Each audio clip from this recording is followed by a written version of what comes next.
سید المرسلین اما بعد فاعوذ باللہ من الشیطان الرجیم بسم اللہ الرحمن الرحیم والصلاة والسلام علیک یا رسول اللہ الصلاۃ والسلام علیک یا رسول وعلی آلک واصحابک یا حبیب اللہ. آج انشاءاللہ ہم سورہ یونس کی آیت نمبر 70 اور 71 کا ترجمہ تفسیر پڑھنے سننے کی سعادت حاصل کریں گے. اعوذ باللہ من الشیطان الرجیم بسم اللہ الرحمن الرحیم متاع فی الدنیا ثم الینا مرجعوہم ثم نذیقہم العذاب الشدید بما كانوا یکفرون. ترجمہ کنز العرفان: دنیا میں تھوڑا سا فائدہ اٹھانا ہے، پھر انہیں ہماری طرف واپس آنا ہے، پھر ہم انہیں ان کے کفر کے بدلے میں شدید عذاب کا مزہ چکھائیں گے. یہاں پہ کفار کا بیان فرمایا گیا کہ کفار دنیا کے اندر جو کچھ بھی کر لیں، فرمایا دنیا میں تھوڑا سا انہوں نے فائدہ اٹھانا ہے تو بالآخر انہیں لوٹ کر ہماری طرف آنا ہے، پھر ہم ان کے کفر کے بدلے میں شدید عذاب کا مزہ چکھائیں گے. اب عذاب کا مزہ چکھنا کیسا ہے؟ آگ پہ تو اندر عذاب ہوتا ہے، اس کو چکھنا کیسا ہوتا ہے؟ اب دنیا کے اندر جب بچہ تنگ کر رہا ہوتا ہے تو والد اس کو منع کرتا ہے، بیٹا فلاں کام نہ کرو پریشان ہو جاؤ گے یا کوئی چوٹ لگ جائے گی. استاد شاگرد کو منع کرتا ہے. جب بچے کو چوٹ لگ جاتی ہے تو بعض اوقات اس کو گھر والے کہتے ہیں اب مزہ آئے، ہن مزہ آئے. تو اسی طرح کفار سے بھی قیامت والے دن ان کو آگ میں ڈالا جائے گا تو اب ان سے بھی کہا جائے گا کہ اب اس عذاب کا مزہ چکھو کہ دنیا کے اندر تمہیں بار بار قرآن کریم فرقان مجید بلا کر منع کر رہا تھا کہ اللہ کے ساتھ شرک نہ کرو، نبی پاک علیہ الصلوۃ والسلام کی رسالت کا انکار نہ کرو، اس کا اقرار کرو، اللہ تبارک و تعالیٰ کو ایک مان لو. نبی پاک علیہ الصلوۃ والسلام اسی لیے مبعوث فرمائے گئے تو اس وقت تم نے قرآن کریم کو جھٹلایا، نبی مکرم علیہ الصلوۃ والسلام کی ذات کو جھٹلایا، تو ان سے کہا جائے گا کہ اب عذاب کا مزہ چکھو. اس آیت میں کچھ لوگوں کے اس شبے کا جواب دیا گیا ہے کہ اللہ تبارک و تعالیٰ پر جھوٹ باندھنے والے بہت سے افراد عیش و عشرت کی زندگی گزار رہے ہیں، دنیاوی نعمتوں سے لطف اندوز ہوتے ہیں، تو وہ ناکام کہاں سے ہوئے؟ یعنی بسا اوقات ہمارے ذہنوں میں بھی سوال آتا ہے کہ کفار اللہ تبارک و تعالیٰ کو نہیں مانتے، اس کے باوجود بھی یہ لوگ بڑے مالدار ہوتے ہیں، اس کے باوجود بھی یہ عیش و عشرت کی زندگی گزارتے ہیں، جبکہ اس کے برعکس مسلمان ہمیں ان معاملات کے اندر تھوڑے کمزور نظر آتے ہیں. تو فرمایا اس کا جواب دیا گیا اس آیت کریمہ کے اندر کہ یہ جتنے بھی مزے چکھ لیں دنیا کے، جتنا بھی ان کے پاس مال و دولت ہو، فرمایا یہ تھوڑا سا عرصہ انہوں نے دنیا کے اندر رہنا ہے. متاع فی الدنیا، کہ دنیا میں تھوڑا سا عرصہ انہوں نے رہنا ہے. ثم الینا مرجعوہم، پھر ان کافروں نے ہماری طرف لوٹ کر آنا ہے. تو فرمایا کہ یہ عارضی آرام ہے، اس کا کوئی بھی اعتبار نہیں، بلکہ اعتبار انجام کا ہوتا ہے کہ اس کام کے بعد انجام کیا ہوگا. تو فرمایا ان کا انجام بہت ہی برا ہے، جبکہ مسلمانوں کا انجام یعنی آخرت سب سے زیادہ اچھا ہے کہ یہ ہمیشہ ہمیشہ کے لیے جہنم کے اندر رہیں گے اور مسلمان ایمان والے ہمیشہ ہمیشہ کے لیے جنت کے اندر رہیں گے. کہ یہ دنیا عارضی ہے اور وہ آخرت والا معاملہ جو ہے وہ ہمیشہ ہمیشہ کے لیے. وَاتْلُ عَلَيْهِمْ نَبَأَ نُوحٍ إِذْ قَالَ لِقَوْمِهِ يَا قَوْمِ إِنْ كَانَ كَبُرَ عَلَيْكُمْ مَقَامِي وَتَذْكِيرِي بِآيَاتِ اللَّهِ فَعَلَى اللَّهِ تَوَكَّلْتُ فَأَجْمِعُوا أَمْرَكُمْ وَشُرَكَاءَكُمْ ثُمَّ لَا يَكُنْ أَمْرُكُمْ عَلَيْكُمْ غُمَّةً ثُمَّ اقْضُوا إِلَيَّ وَلَا تُنظِرُونَ.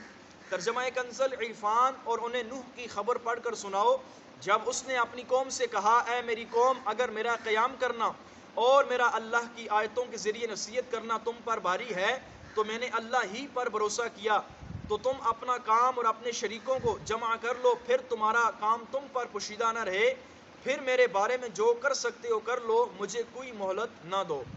اس سے پہلی آیات میں اللہ تبارک و تعالیٰ نے کفار قریش کے احوال اور ان کے کفر و عناد کو بیان فرمایا.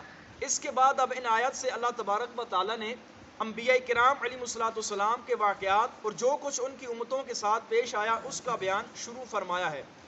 گزشتہ انبیاء کرام علیہ الصلوۃ والسلام کے حالات زندگی بتا کر نبی پاک علیہ الصلوۃ والسلام کو تسلی دینا مقصود ہے کہ قرآن کریم فرقان مجید کے اندر جو گزشتہ انبیاء کرام کی امتوں کے واقعات بیان کیے گئے ہیں، اس کا ایک مین مقصد نبی پاک علیہ الصلوۃ والسلام کو تسلی دینا ہے کہ اے محبوب، یہ کفار آپ کو جھٹلاتے ہیں، آپ علیہ الصلوۃ والسلام کی بات سے دور بھاگتے ہیں، نبی پاک علیہ الصلوۃ والسلام کی تکذیب کرتے ہیں، تو اس قرآن کریم کے اندر نبی پاک کو تسلی دی گئی ہے، آپ علیہ السلام کو ڈھال دی گئی ہے کہ آپ اپنے دل کو رنجیدہ نہ کیا کریں، آپ غمگین نہ ہوا کریں کہ آپ سے پہلے نبیوں کی امتوں نے بھی اپنے انبیاء کو جھٹلایا ہے، تاکہ کفار قریش کی طرف سے پہنچنے والی اذیت کی تکلیف آپ علیہ السلام کے لیے آسان ہو، نیز ان واقعات اور ماضی میں کفر کرنے والی امتوں پر آنے والے عذاب اور دنیا میں ان کی ہلاکت کا بیان کفار قریش کے لیے قلبی خوف کا سبب ہو۔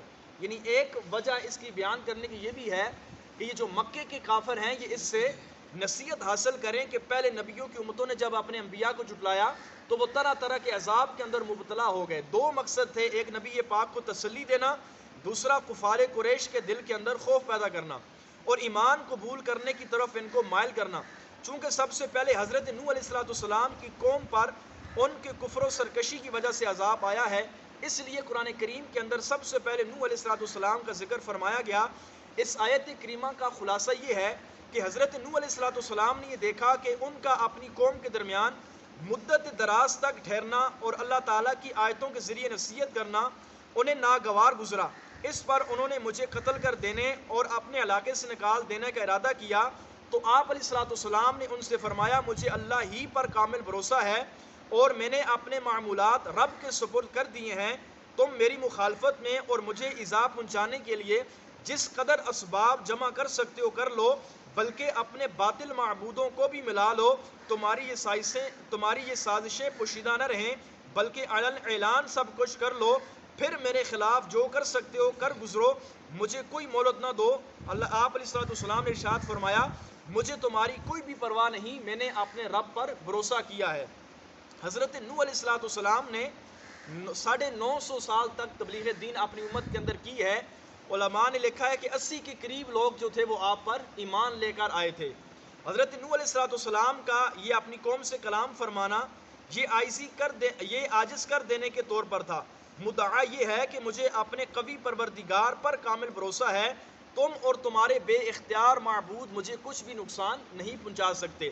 حضرت نوح علیہ السلام دنیا میں چوتھے نبی ہیں، یعنی جو نبی دنیا میں تشریف لائے چوتھے نمبر پر حضرت نوح علیہ السلام آئے ہیں، اور سب سے پہلے رسول حضرت نوح علیہ السلام آئے ہیں۔ یاد رکھیے گا جو 1,24,000 کم و بیش انبیاء کرام دنیا میں آئے ہیں، سارے نبی رسول نہیں تھے، رسول کم و بیش 313 نبی علیہ السلام تھے جو نبی بھی تھے اور رسول بھی تھے، باقی انبیاء جو تھے فقط نبی تھے۔ تو نوح علیہ السلام سب سے پہلے رسول تھے۔ حضرت آدم علیہ السلام نبی تھے، رسول نہیں تھے۔ نوح علیہ السلام سب سے پہلے رسول بن کر دنیا میں آئے ہیں۔ آپ کا نام یشکر ہے، اور نوح علیہ السلام جو آپ کا نوح ہے یہ لقب ہے آپ علیہ السلام کا، کہ آپ علیہ السلام خوف خدا کی وجہ سے بہت زیادہ روتے تھے، بہت زیادہ نوحہ کرتے تھے، اس وجہ سے آپ کا لقب نوح یعنی زیادہ نوحہ یعنی رونے والا جو ہے وہ پڑ گیا۔ حضرت ادریس علیہ السلام کا نام بھی اصل ادریس نہیں تھا، آپ علیہ السلام لوگوں کو بہت زیادہ درس دیا کرتے تھے، تو زیادہ درس دینے کی وجہ سے آپ کا نام ادریس پڑ گیا۔ تو اسی طرح نوح علیہ السلام بھی اللہ تبارک و تعالیٰ کے خوف سے زیادہ روتے تھے، اس وجہ سے آپ کا لقب نوح پڑ گیا۔ آپ آدم ثانی کہلاتے ہیں کیونکہ طوفان نوح کے بعد آپ علیہ السلام سے نسل انسانی چلی ہے۔ قرآن کریم میں آپ علیہ السلام کی تبلیغ کے واقعات کو متعدد جگہ میں بیان فرمایا گیا ہے۔ اس آیت کریمہ سے مفسر فرماتے ہیں 5 چیزیں معلوم ہوئی ہیں۔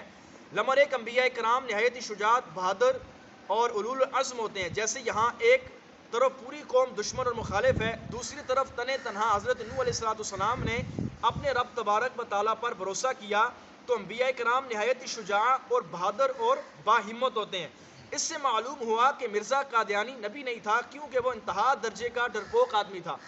ساری زندگی اس ڈر سے اس نے حج نہ کیا کہ لوگ کہیں مجھے مار نہ دیں، اور جہاں اس کو جانے سے نقصان پہنچنے کا خوف ہوتا تھا وہاں پر یہ مرزا قادیانی نہیں جاتا تھا۔ نمبر 2، لوگوں کو ایذا کی وجہ سے تبلیغ سے کنارہ کشی نہیں کرنی چاہیے۔ حضرت نوح علیہ السلام نے تکلیف برداشت کرنے کے باوجود 950 سال تک تبلیغ دین فرمائی ہے۔ تبلیغ دین کے لیے جرأت اور با ہمت آدمی کا ہونا ضروری ہے، بزدل اور ڈرپوک آدمی اسلام کا کام نہیں کر سکتا۔ نمبر 4، انبیاء کرام، اولیاء عظام اور صالحین کے سچے واقعات پڑھنا سننا عبادت ہے، اس لیے آیات قرآنیہ کے ذریعے اور سیرت و واقعات کی کتابوں کے ذریعے بزرگان دین کی سیرت سے واقفیت حاصل کرتے رہنا چاہیے۔ بس اوقات ہم لوگ اپنے گھروں کے اندر بھی دینی کتابیں نہیں رکھتے، تفسیر قرآن پاک کی کوئی نہیں رکھتے، اخبار ہم پڑھتے ہیں لیکن ہم سے دینی کتابیں نہیں پڑھی جاتی، اپنے بزرگوں کے واقعات نہیں پڑھے جاتے، پھر ہمیں اپنے صحابہ کرام کے بارے میں معلومات نہیں ہوتی، بزرگان دین کی معلومات نہیں ہوتی کہ ہمارے بزرگوں کا خوف خدا کیسا ہوتا تھا، عبادت کرنے کا جذبہ کیسا ہوتا تھا، ان کا اندر حیا کیسی ہوا کرتی تھی، یہ ساری چیزیں ہمیں کہاں سے ملے گی؟ ان کی سیرت پڑھنے سے۔ تو جو بندہ سکول میں 4-5 سال گیا ہے تو یہ تفسیر قرآن پاک کی ایسی وہ آسانی سے پڑھ سکتا ہے۔ تو اگر اس تفسیر کو ہم اپنے گھر کے اندر رکھ لیں، گھر میں ہماری عورتیں پڑھ لیں، عورتیں جو ہوتی ہیں وہ علم سے بہت زیادہ دور ہوتی ہیں، مرد پھر کچھ نہ کچھ علم حاصل کر لیتے ہیں، عورتیں بیچاری جو ہوتی ہیں وہ علم دین سے بہت زیادہ دور ہوتی ہیں۔ اگر اپنے گھروں کے اندر اسلامی کتابیں رکھی جائیں، امیر سنت کے رسالے بہت زیادہ آسان طریقے سے لکھے گئے ہیں۔ اسی طرح دور حاضر کی یہ تفسیر صراط الجنان ہے، بہت ہی آسان تفسیر ہے، اس کے لیے یہ مفتی صاحب نے لکھی ہے کہ لوگ اس کو خود بھی پڑھیں، اپنے گھروں میں رکھیں، عورتیں پڑھیں، بالکل آسان یہ تفسیر لکھی گئی ہے کہ ہر اردو پڑھنے والا بندہ اس کو آرام سے پڑھ سکتا ہے۔